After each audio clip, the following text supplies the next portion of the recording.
La perfección es la prisión más hermosa del mundo. Sus muros son invisibles, pulidos hasta brillar con las expectativas de los demás. Sus barrotes están forjados con elogios y amor condicional, y su carcelero es el miedo a ser visto alguna vez como algo menos que impecable. Viví en esa prisión durante los primeros 20 años de mi vida. No era una hija, era un proyecto, una obra maestra para ser esculpida, un reflejo de la ambición de mis padres. Mi infancia fue una actuación larga y agotadora, y mi único propósito era ser perfecta, notas perfectas, postura perfecta, modales perfectos, obediencia perfecta. Yo era el mayor logro de la familia Covington. El precio de esta perfección fue mi propia alma, un costo que mis padres estaban más que dispuestos a que yo pagara. Nunca olvidaré el día que gané la prestigiosa Beca Nacional al Mérito.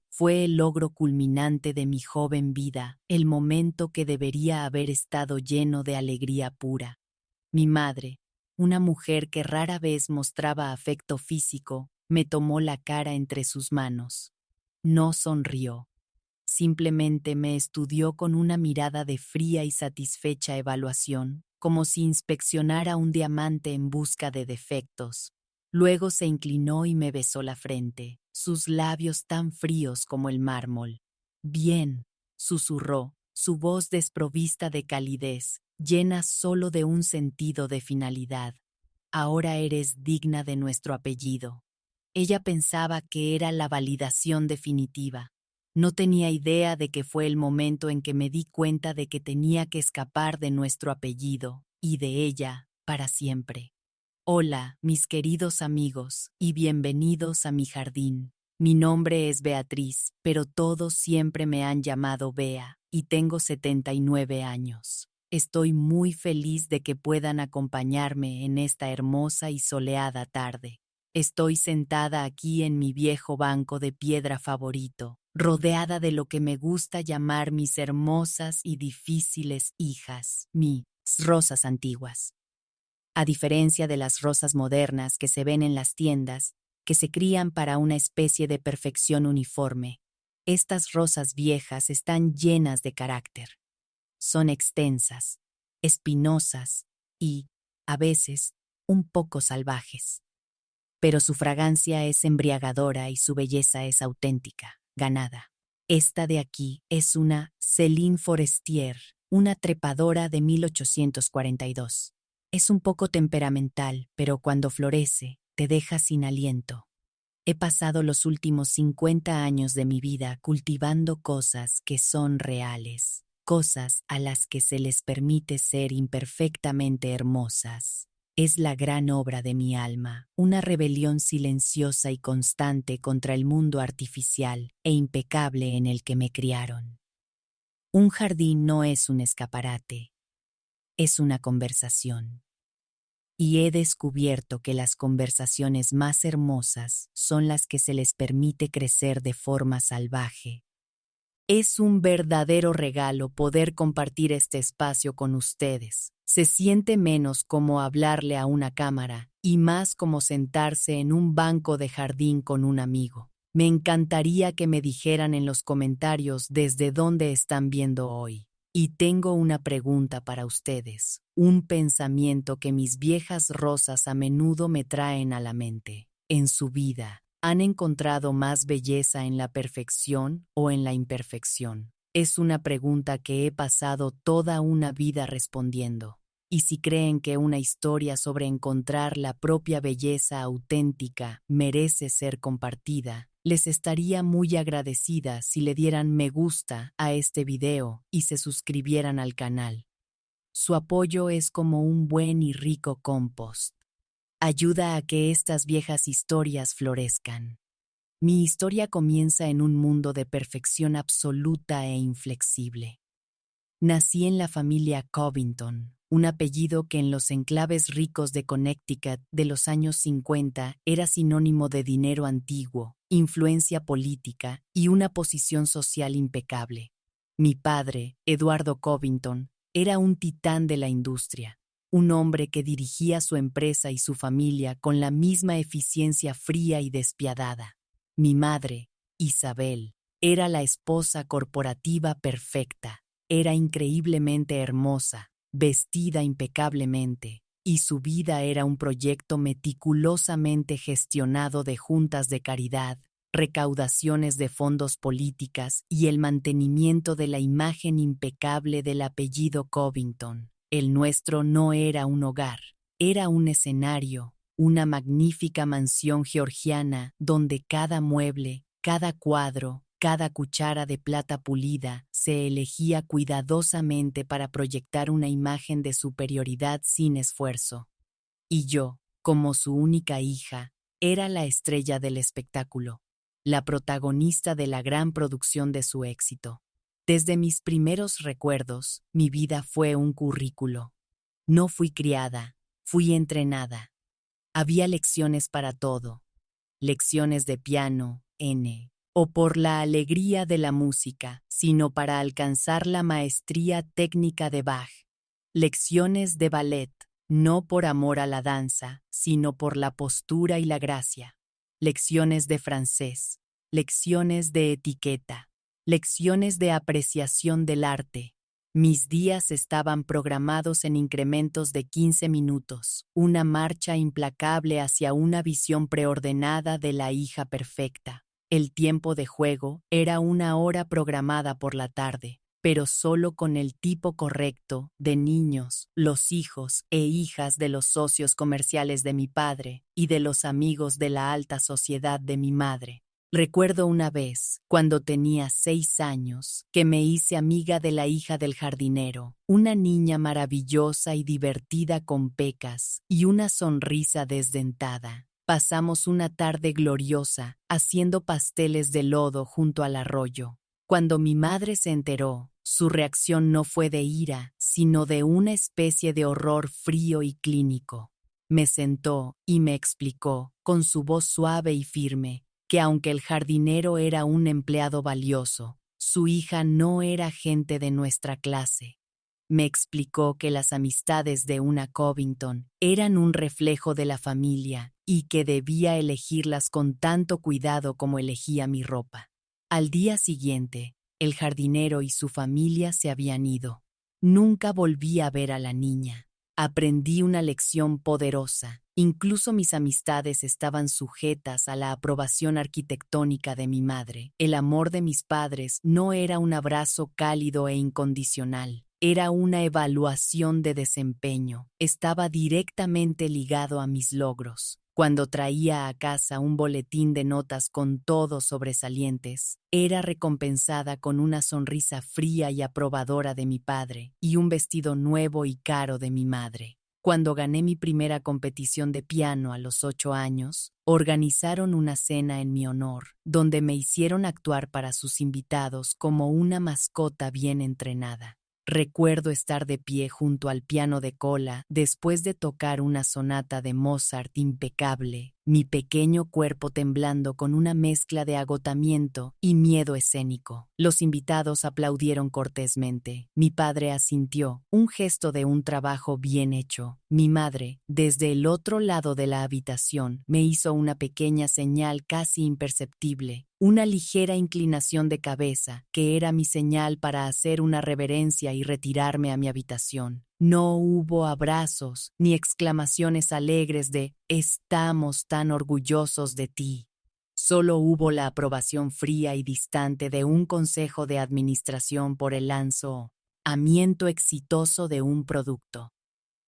El mensaje era claro. Mi valor no residía en quién era, sino en lo que podía hacer, en los galardones que podía coleccionar para añadir a la rebosante vitrina de trofeos de la familia. La otra cara de esta aprobación condicional era la escalofriante retirada de afecto que recibía ante cualquier signo de imperfección. Uno de los recuerdos más vívidos de mi infancia es de un recital de piano cuando tenía 10 años. Estaba tocando una pieza de Chopin diabólicamente difícil. Mi padre me la había machacado durante meses. Su perfeccionismo implacable, una presión constante y zumbante en mis oídos. La noche del recital estaba nerviosa. En medio del pasaje más complejo, mi dedo resbaló. Fue un error minúsculo, una sola nota equivocada que probablemente pasó desapercibida para la mayoría del público, pero vi a mi padre en la primera fila. No frunció el ceño ni negó con la cabeza, simplemente cerró los ojos, una expresión de profunda y cansada decepción en su rostro, como si mi pequeño error le hubiera causado un profundo dolor físico. El viaje en coche a casa fue una tumba de silencio helado. Mi madre miraba por la ventana. Mi padre no dijo nada. Cuando llegamos a casa, intenté disculparme, mi voz un pequeño susurro tembloroso. Lo siento por la nota equivocada, papá. Me miró, con los ojos fríos. Una Covington no comete errores, Beatriz, dijo. La perfección es el único estándar aceptable. Durante la siguiente semana, me trataron con una frialdad educada y distante. Las sonrisas cálidas desaparecieron. La conversación fácil fue reemplazada por una formalidad forzada. Fue un confinamiento solitario emocional, un castigo mucho más efectivo que cualquier grito podría haber sido. Aprendí a vivir con un terror mortal a esa única nota equivocada, en la música, en mis notas, en mi propio ser. Esta presión constante por ser impecable, por ser una máquina de logros perfecta y sin emociones, creó un mundo secreto y profundo dentro de mí. Como las emociones reales y desordenadas eran inaceptables, aprendí a tenerlas en privado. Mi dormitorio se convirtió en mi único santuario. Y fue allí donde comencé a cultivar mi propia pasión secreta e inadecuada. Nuestra finca tenía un magnífico y formal jardín de rosas, el orgullo y la alegría de mi madre. Era un lugar de rosas de té híbridas perfectas, cada una un espécimen impecable, podado y rociado hasta la sumisión.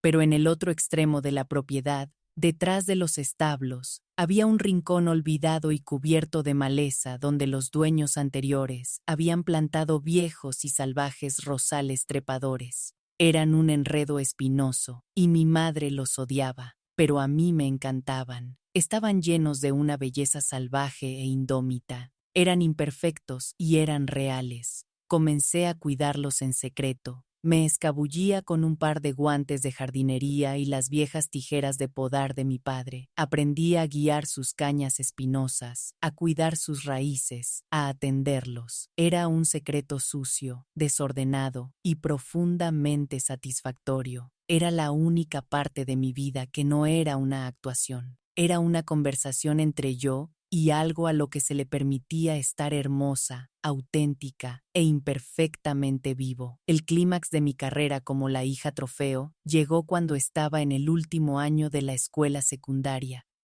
Había pasado 4 años en un estado de presión académica implacable y agotadora. Era la mejor de mi promoción, la presidenta del club de debate, la editora de la revista literaria. Y había estado estudiando para los exámenes de la Beca Nacional al Mérito con un enfoque tan singular que me había dejado pálida y exhausta. Era el premio final, para el que mis padres me habían estado preparando desde que era niña. Ganarlo no era una esperanza, era una expectativa. Hice los exámenes. Semanas después llegó la carta. Había ganado. Era una becaria nacional al mérito. Esa noche, mis padres organizaron una pequeña cena formal para celebrar. Mi padre hizo un brindis por la tradición de excelencia de los Covington. Mi madre me regaló un juego de delicados pendientes de perlas.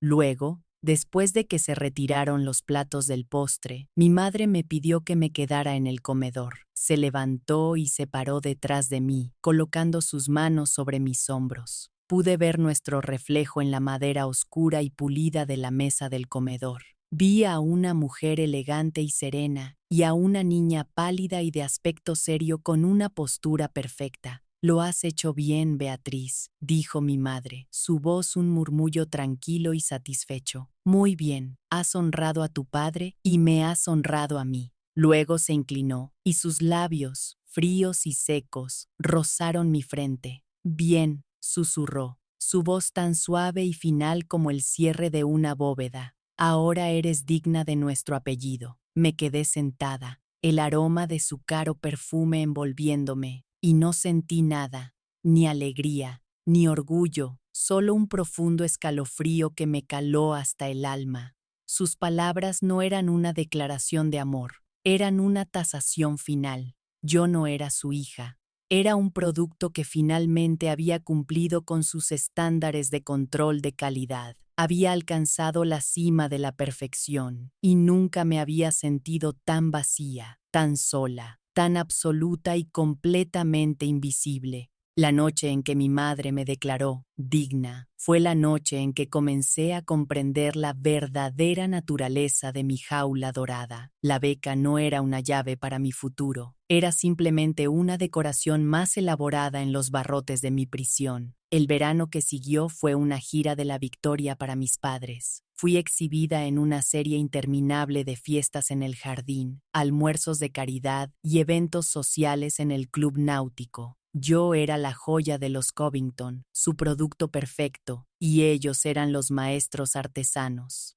Sonreí, mantuve una conversación educada, usé los vestidos elegantes y discretos que mi madre eligió para mí. Era una muñeca perfecta, hermosa y hueca. Por dentro, una revolución silenciosa y fría había echado raíces. Todavía no estaba planeando mi huida, no sabía cómo, simplemente estaba observando. Era una historiadora en mi propia vida, tomando notas mentales, reuniendo pruebas para un caso que aún no sabía cómo construir.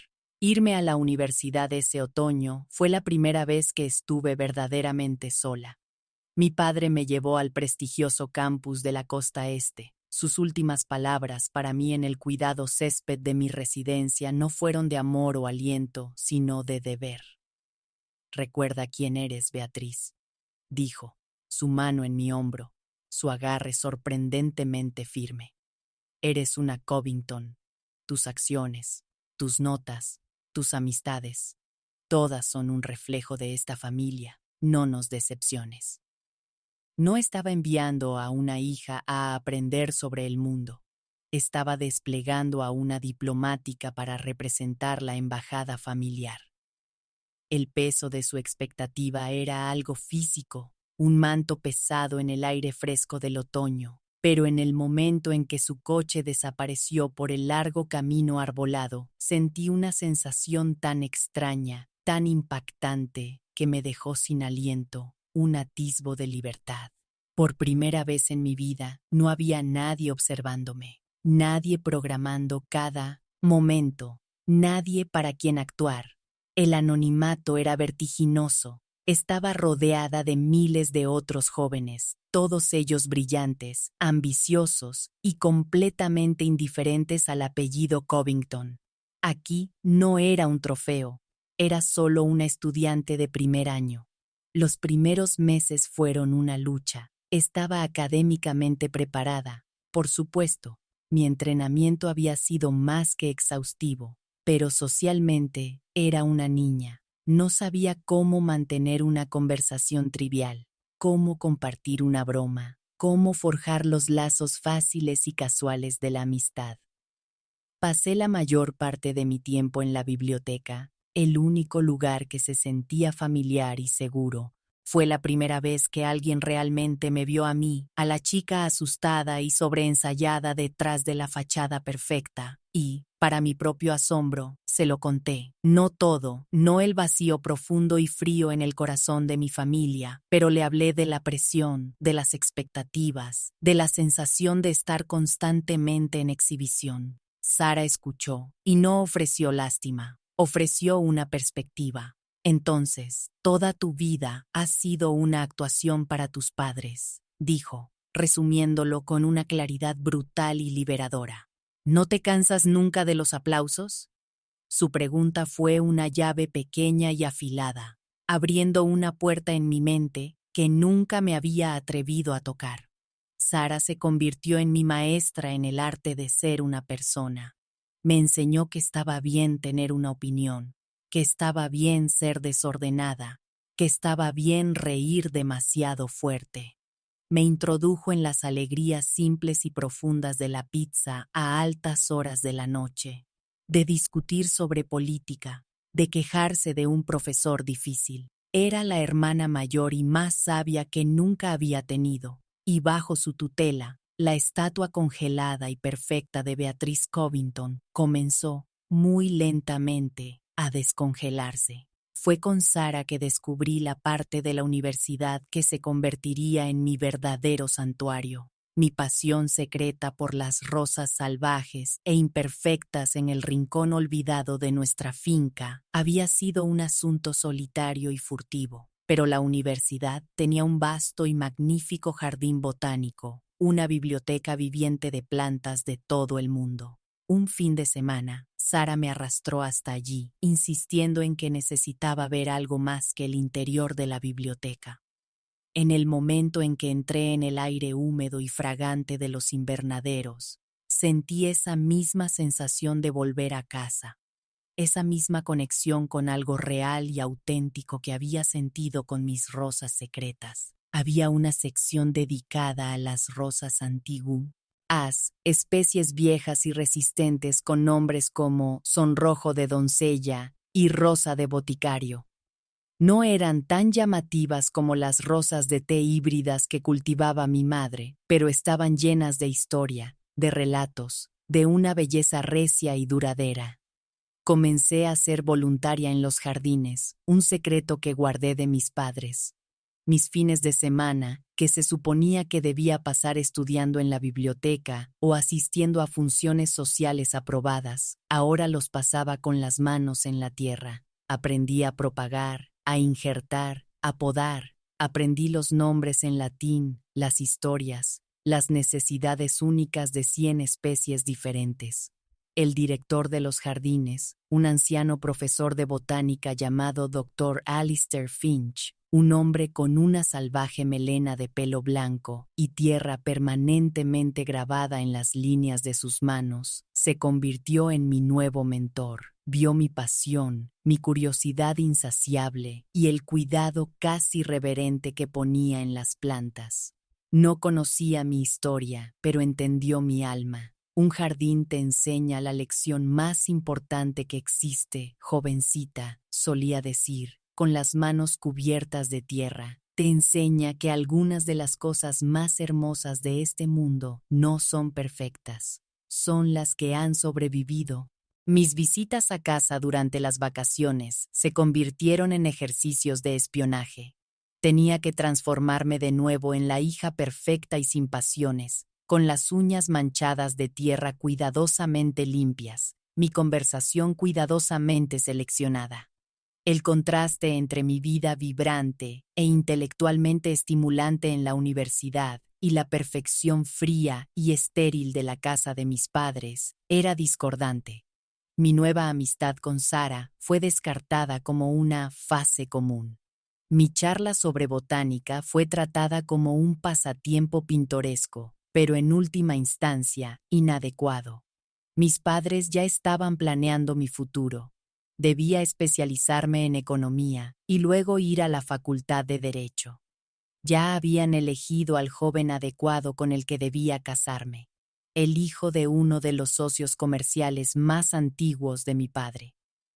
Toda mi vida era un plan de negocios que habían redactado, y no tenían intención de permitirme hacer ninguna revisión. Una pregunta para ustedes, mis amigos. ¿Alguna vez han vivido una doble vida, mostrando una cara al mundo o a su familia, mientras nutrían un yo secreto y más auténtico en privado?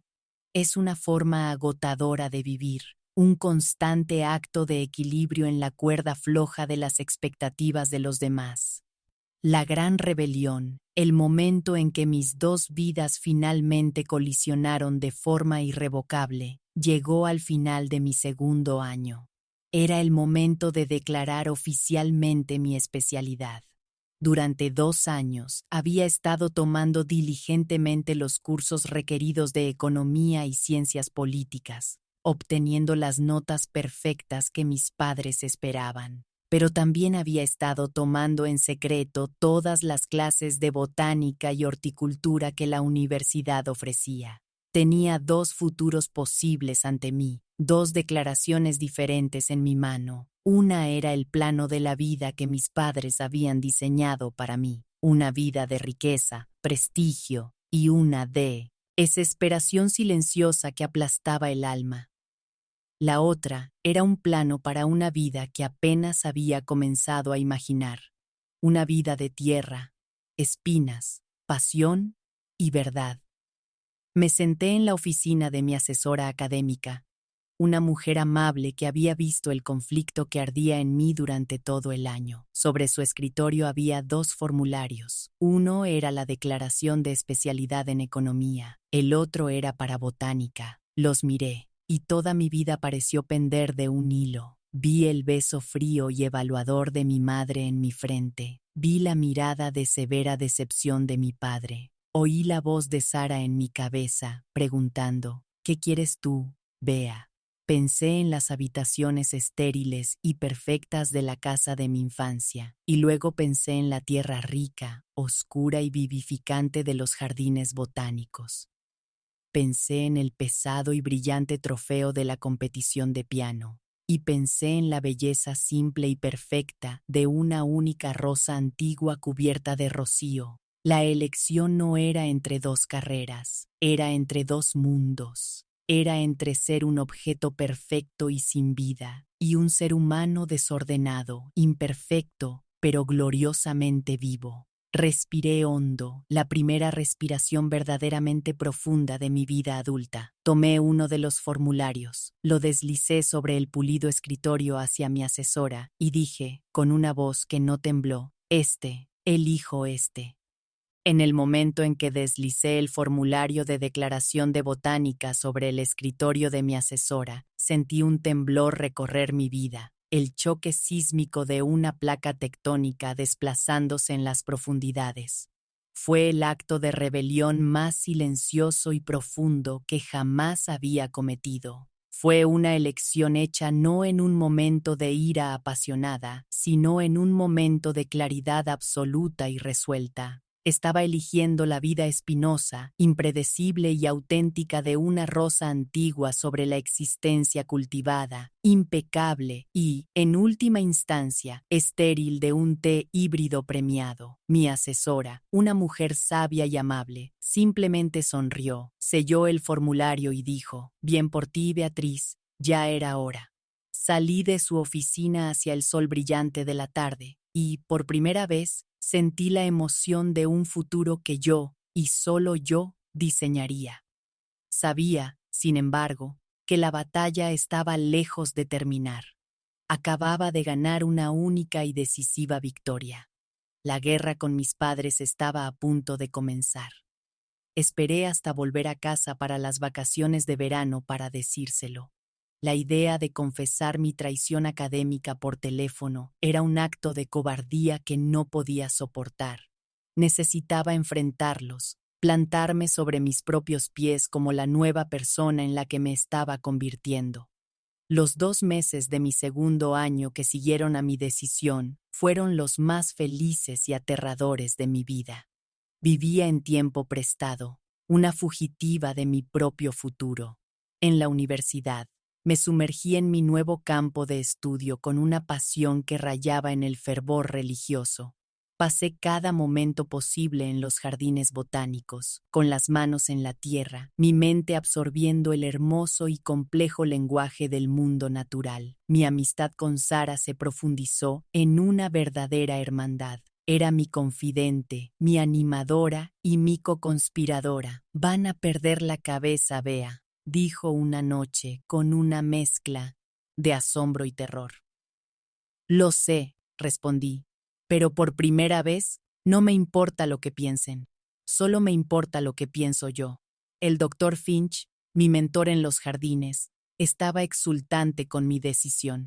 Me tomó bajo su ala, dándome mi propia pequeña sección del jardín de rosas antiguas para que la cuidara. Me enseñó el delicado arte de injertar, la ciencia de la composición del suelo, la historia contenida en cada tallo espinoso. Vio mi pasión no como un pasatiempo inadecuado, sino como una búsqueda intelectual seria. Para entender una rosa, Beatriz solía decir, con las manos cubiertas de tierra, hay que entender la historia, el arte y la supervivencia misma. Es un trabajo de vida que vale la pena. Su validación fue un bálsamo para mi alma, una contranarrativa a la que mis padres habían escrito para mí. El día de mi partida a casa al final del trimestre se sintió como un soldado llamado de vuelta al frente desde un puesto hermoso y pacífico. El viaje en coche a casa con mi padre fue tenso y silencioso. Llegué a una casa que se sentía más pequeña, más sofocante que nunca. Durante una semana interpreté mi papel, esperando el momento adecuado. La confrontación ocurrió un domingo por la noche, en la formalidad estéril de nuestro perfecto comedor. Mis padres habían estado hablando de mi futuro, de las solicitudes para la facultad de Derecho que debería estar preparando, de unas prácticas de verano que mi padre estaba organizando en una prestigiosa firma de inversiones. Respiré hondo, las palabras que había ensayado durante semanas atascándose en mi garganta. Tengo que decirles algo, comencé. He cambiado mi especialidad. Mi padre levantó la vista de su roast beef perfectamente cocido, una mirada de interés paternal y suave en su rostro. ¿Ah, sí? ¿A qué? ¿Ciencias políticas? Una buena elección. Se verá excelente en tus solicitudes para la Facultad de Derecho. No, dije, mi voz tranquila pero firme. A botánica. La palabra cayó en la silenciosa habitación con la fuerza de una lámpara de araña estrellándose. Hubo un momento de silencio puro e incomprensible. Mi madre fue la primera en reaccionar. Soltó una pequeña risa incrédula. ¿Botánica? Beatriz, no seas ridícula. Eso no es una carrera. Eso es jardinería. Eso es algo que hace el servicio. Sus palabras estaban cargadas de un esnobismo venenoso y consciente de clase que era impresionante en su crueldad. La reacción de mi padre fue más fría y mucho más aterradora. Dejó su cuchillo y tenedor con un clic preciso y deliberado. Me miró con una expresión de tan profunda decepción e ira que se sintió como un golpe físico. Ya veo, dijo, su voz peligrosamente suave. Así que esto es lo que esa universidad te ha hecho.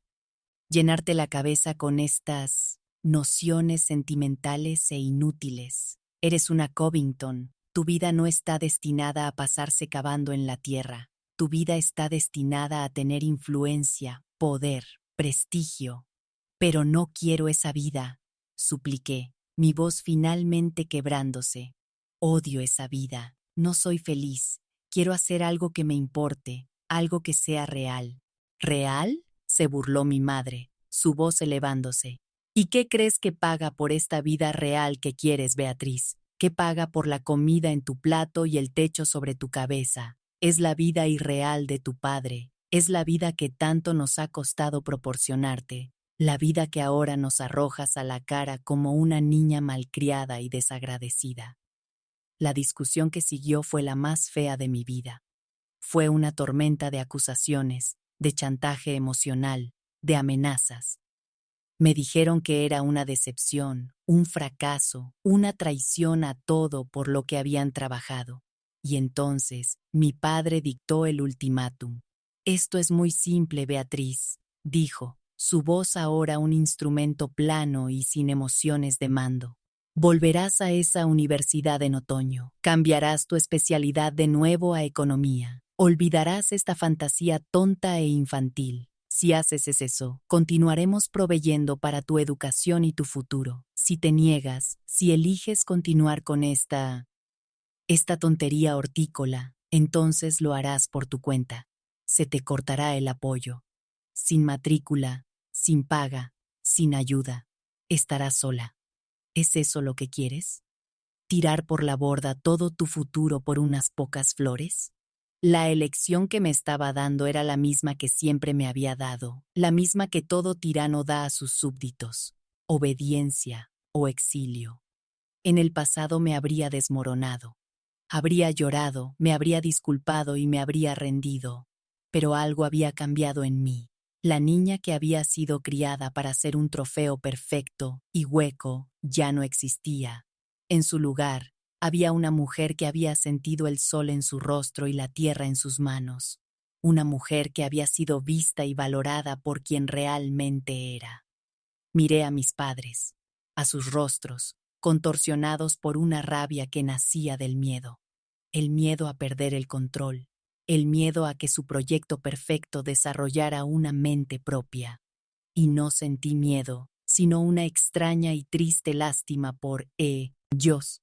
Eran ellos los que estaban verdaderamente atrapados, en una prisión de su propia creación, una prisión de reputación y perfección vacía. Me levanté de la mesa, mis manos firmes, mi corazón en calma. Sí, dije, mi voz clara y segura, eso es lo que quiero. Salí del comedor, dejándolos en un estado de silencio atónito y apopléctico. Mi decisión estaba tomada. El desarraigo estaba a punto de comenzar. El resto del verano fue una guerra fría. Mis padres se negaron a hablarme. Su silencio un arma pesada y castigadora. Era un fantasma en mi propia casa, pero por primera vez no me sentí invisible, me sentí libre. Pasé mis días trabajando en un empleo de baja categoría en un vivero local, mi primer trabajo remunerado real, ahorrando cada dólar. Le escribí una carta al doctor Finch explicando mi situación. Le escribí una carta a Sara, mi roca, mi hermana, y escribí una carta a la oficina de admisiones de la Universidad Agrícola Estatal, una institución buena pero mucho menos prestigiosa que la que dejaba, un lugar donde podía pagar la matrícula con mis propios y escasos ingresos. Vendí mis pendientes de perlas, el regalo que mi madre me había dado por ganar la beca, el precio de mi valía. El dinero, junto con mis ganancias del verano, fue suficiente para un solo semestre y una habitación en una pensión barata. El día que me fui fue un asunto tranquilo y anticlimático. Empaqué mi vida en 2 maletas gastadas. No me llevé la ropa de diseñador ni las joyas caras. Me llevé mis libros, mis herramientas de jardinería y la ropa de trabajo manchada de tierra que ahora se sentía más como mi propia piel que cualquier vestido de seda. Mi padre estaba en el trabajo, mi madre estaba en su habitación, con la puerta cerrada. No salió a despedirse. Salí de esa casa magnífica, perfecta y absolutamente sin amor por última vez. No me sentí como una chica que había sido expulsada. Me sentí como una prisionera que había cavado un túnel hacia la libertad. Tomé un autobús hacia mi nueva universidad, un campus de edificios de ladrillo prácticos y sin adornos y extensas granjas experimentales. No era hermoso de la manera en que lo había sido mi antigua universidad, pero era real. Mientras estaba allí, con mis 2 maletas y un futuro que era completa, aterradora y maravillosamente mío, me miré las manos. No eran las manos suaves y cuidadas de una Covington. Estaban manchadas de tierra, callosas por el trabajo duro, y por primera vez en mi vida las sentí completa y auténticamente mías. La Universidad Agrícola Estatal era un mundo aparte de los cuidados céspedes y las agujas góticas de la Ivy League. Aquí no había bibliotecas con paneles de roble ni tradiciones antiguas. Había invernaderos, campos experimentales y laboratorios que olían a tierra y formaldehído. Los estudiantes no eran los pulcros hijos e hijas de senadores y directores ejecutivos. Eran hijos de granjeros, serios y trabajadores, con las manos ya familiarizadas con la tierra. No era un lugar de prestigio o pedigrí, era un lugar de trabajo. Y por primera vez en mi vida, sentí que pertenecía. La vergüenza de haber dejado mi prestigiosa universidad, una vergüenza que mis padres habían intentado grabarme a fuego, se evaporó en el aire húmedo y lleno de vida de los invernaderos. No era una princesa caída, era una peregrina que finalmente había encontrado su tierra santa. Mi nueva vida fue un mosaico de dificultades y una alegría profunda y silenciosa. Vivía en una habitación diminuta, en una pensión regentada por una mujer mayor, severa pero amable. Poseía 2 pares de pantalones de trabajo resistentes, 3 camisas de franela, un puñado de libros y mis preciadas herramientas de jardinería. Mis días eran un ritmo agotador pero satisfactorio de estudio y trabajo. Asistía a clases de edafología, genética vegetal y entomología con un hambre voraz de conocimiento. Por las tardes, trabajaba en una serie de empleos esporádicos para pagarme los estudios. Lavaba platos en la cafetería de la universidad, limpiaba aulas por la noche y, mi trabajo favorito, trabajaba en los extensos jardines de rosas de la universidad, un lugar donde sentía una paz profunda y duradera. El trabajo era físicamente exigente. Mi cuerpo, que había sido entrenado para la delicada postura de una bailarina, dolía con un nuevo tipo de agotamiento. Mis manos, antes suaves e inútiles, se volvieron duras y callosas, permanentemente, manchadas con la tierra rica y oscura de mi nueva vida. Era pobre. A menudo estaba cansada, pero era gloriosa y asombrosamente libre. Estaba libre del juicio constante y corrosivo de las expectativas de mis padres. Estaba libre de la necesidad de actuar, de ser perfecta. Aquí, a nadie le importaba el apellido Covington. Mi valor se medía no por mis gracias sociales o mi habilidad para tocar una sonata impecable, sino por la calidad de mi trabajo, la agudeza de mi mente y la fuerza de mi espalda. Mi amistad con Sara, mi antigua compañera de cuarto, se convirtió en mi salvavidas. Nos escribíamos largas cartas cada semana. Era mi conexión con la vida que había dejado, pero más importante, era una voz constante de ánimo desde la barrera de mi nueva vida. Me decía que estaba orgullosa de mí, un sentimiento que nunca había oído de mis propios padres. Sus cartas eran un recordatorio semanal de que no estaba olvidada, de que me querían por ser quien era, no por lo que podía lograr. El doctor Finch, mi antiguo profesor de botánica, también se convirtió en un mentor a distancia. Le escribí, contándole mi nuevo camino. Me respondió, sus cartas llenas de aliento y consejos académicos. Me enviaba artículos, me sugería libros y me desafiaba con preguntas botánicas difíciles.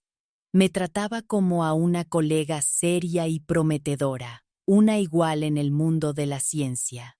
Fue él quien me animó a enfocar mis estudios, a encontrar una especialización. Y fue en los archivos históricos de la universidad donde la encontré. Descubrí una colección de documentos de un botánico del siglo XIX que había viajado por el mundo, coleccionando y documentando especies de rosas raras y olvidadas. Su trabajo era un hermoso matrimonio de mis 2 grandes amores, la historia y la horticultura. Había encontrado mi vocación. Me convertiría en una rosarista, una guardiana de rosas antiguas, una historiadora del mundo floral. El silencio de mis padres fue absoluto. Les escribí una carta una vez que me instalé, una nota breve y educada diciéndoles que estaba a salvo y matriculada en mi nueva escuela.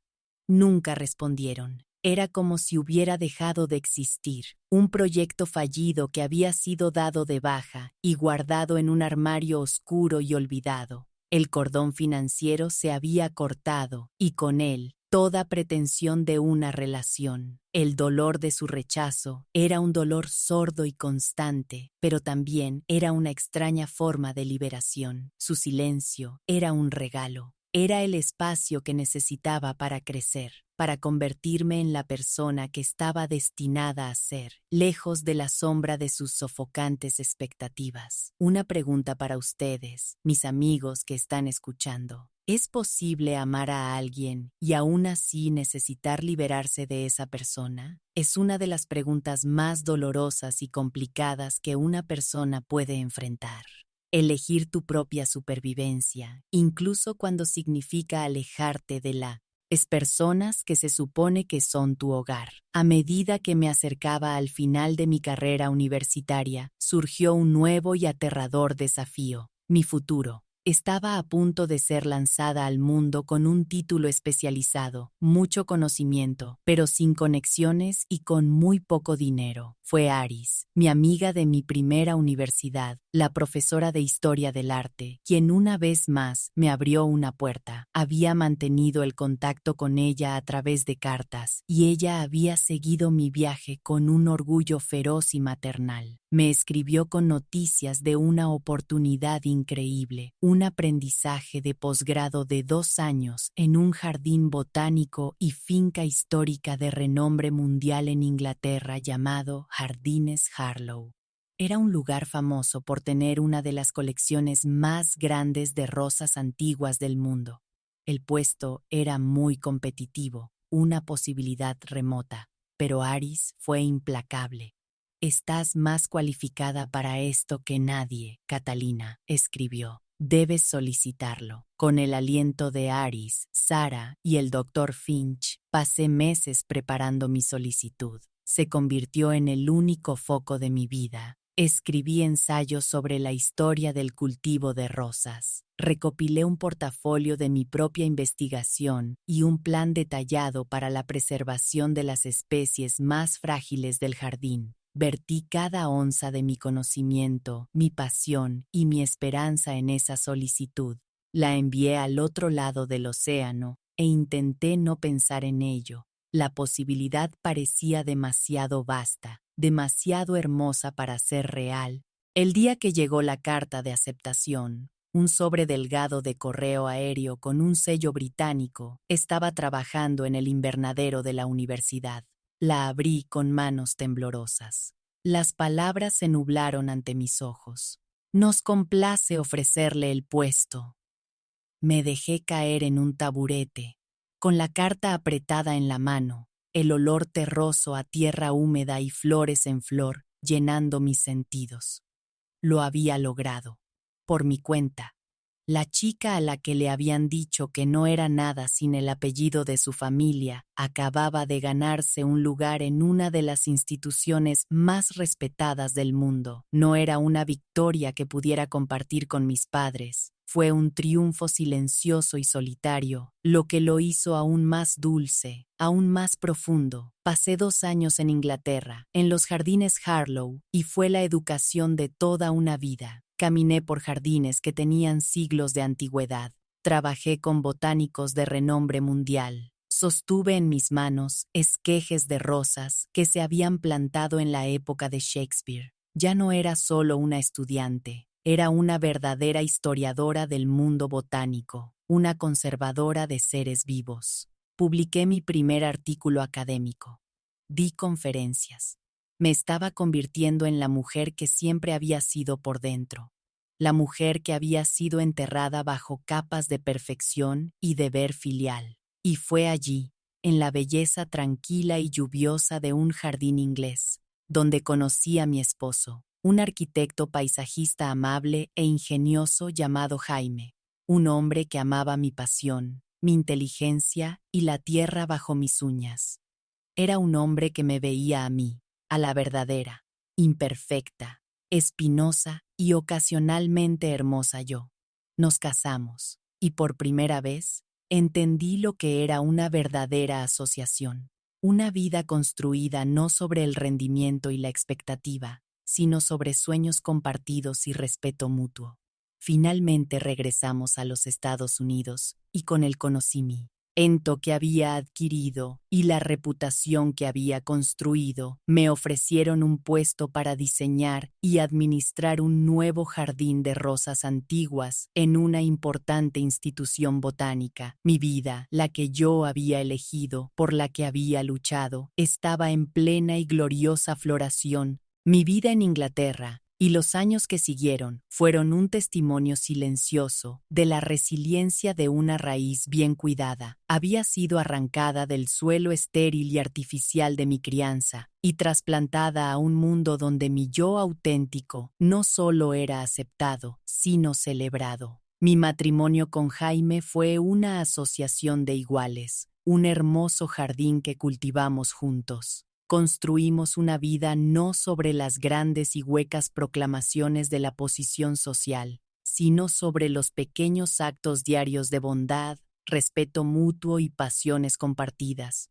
Tuvimos 2 hijos, un niño y una niña, y los crié de una manera que fue una rebelión directa y deliberada contra mi propia infancia.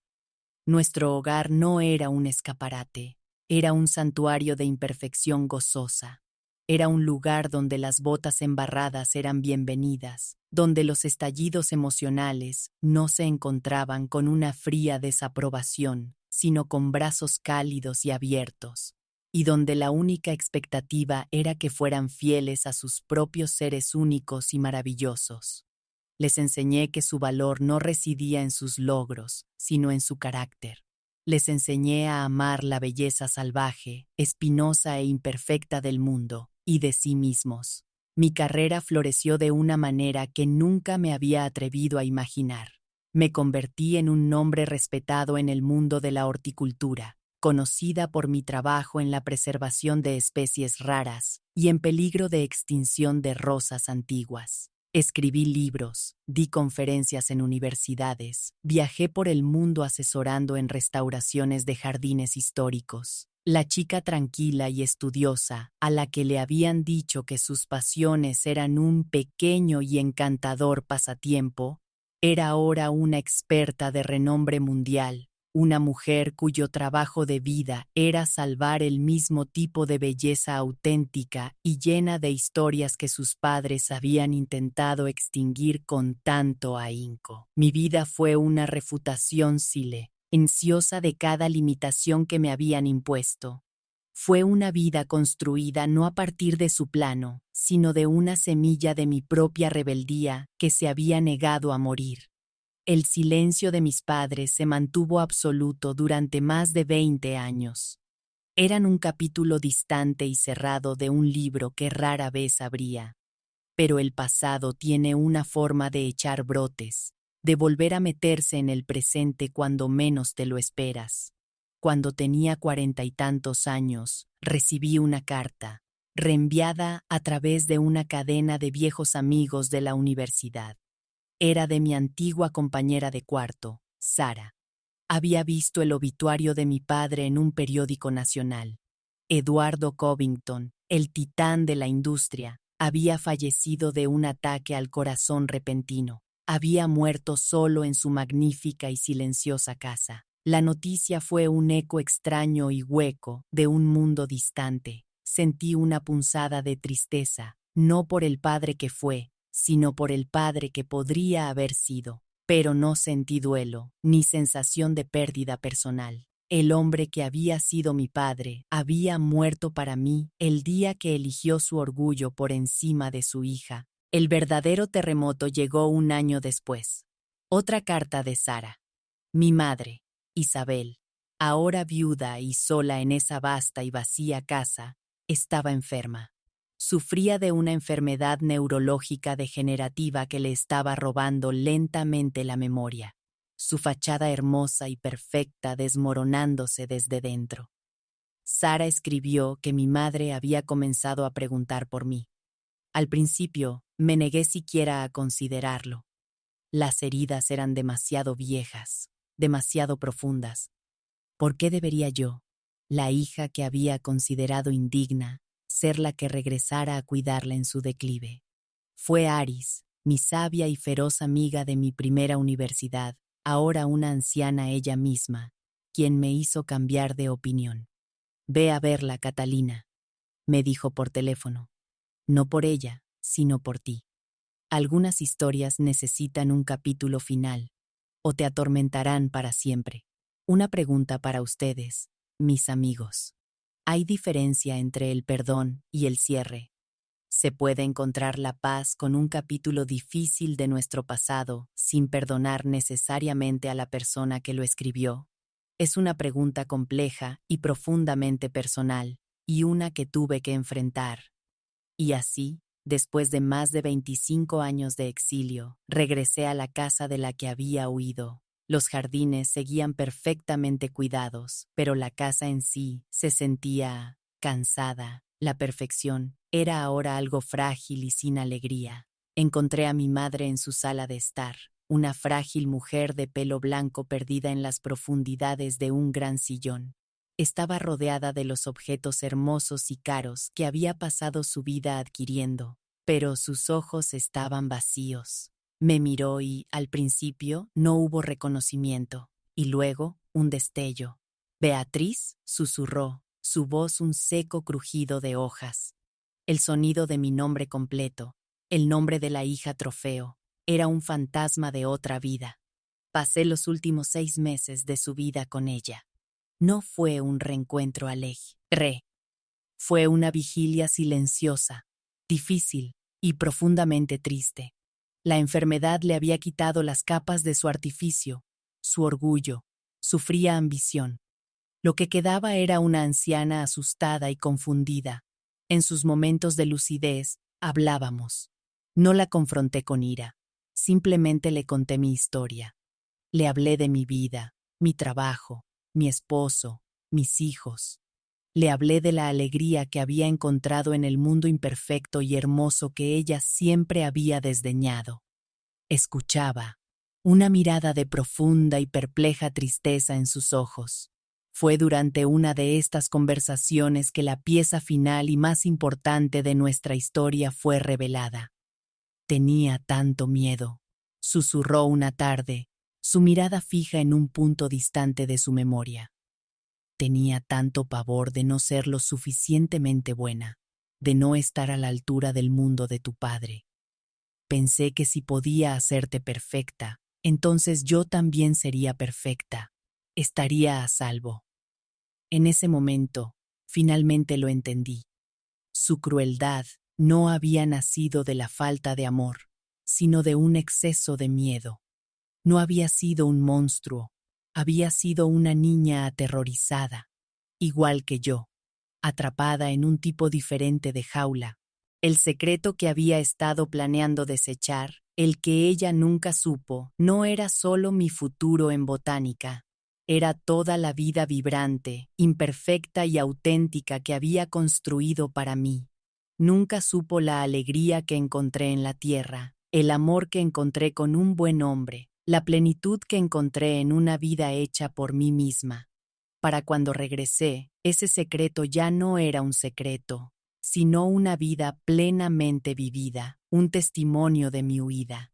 Y en sus últimos días, pude darle un atisbo de ello. Le llevé fotos de mis hijos, de mis jardines salvajes y hermosos. Le leí de mis libros sobre historia botánica. Al final, creo que finalmente me vio a mí, a la verdadera yo, y yo, a mi vez, finalmente la vi a ella. El día que murió, estaba sosteniendo su mano. Sus últimas palabras para mí fueron un débil susurro. Tus rosas, dijo, deben ser hermosas, y así, mis queridos amigos, esa es mi historia. Es una historia larga y sinuosa, pero en el fondo es sencilla. Es la historia de una niña a la que le enseñaron que su valor estaba en su perfección, y que tuvo que viajar por el mundo y por toda una vida para aprender que nuestro verdadero valor reside en nuestras hermosas, resilientes y absolutamente únicas imperfecciones. Es una historia que demuestra que incluso después del más frío de los inviernos, un jardín puede volver a florecer.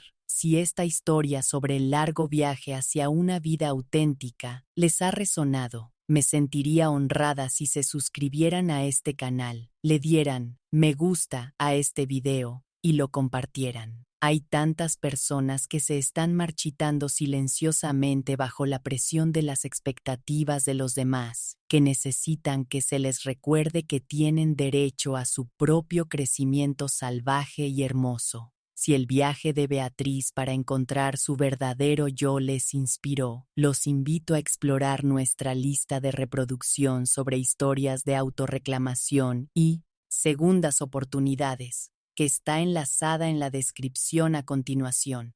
En los comentarios, por favor, dejen la palabra florecer para que sepa que se han quedado conmigo hasta el mismísimo final.